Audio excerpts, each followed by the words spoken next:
हथवा में राखी बांधवाई जैताना।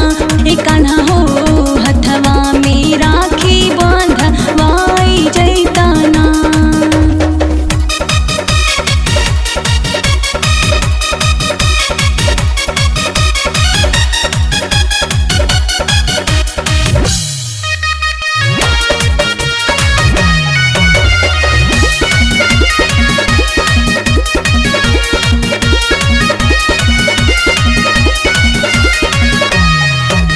अपना बहिनिया के छोड़ला अकेला, तू कहाँ जनबाई नट पर दुख कितना देला।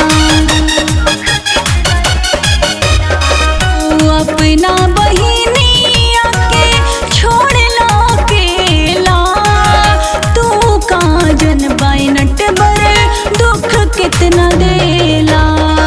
द्रौपदी के भैया बंसी बजैया, सजिया बचाई जैताना।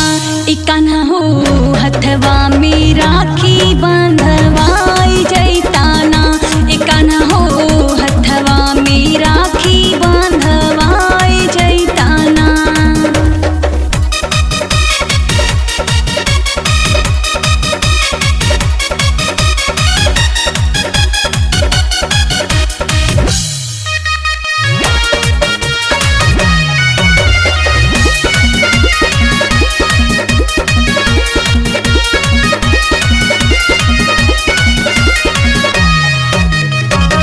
अबो से आजा परदीप और ना रोआई, साक्षी सोना के हाथे खाला मिठाई।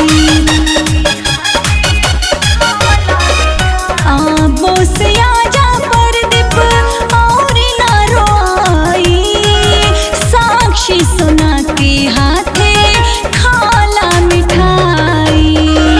पावन समैया बीती है सहैया, आसरा पुराई जैताना।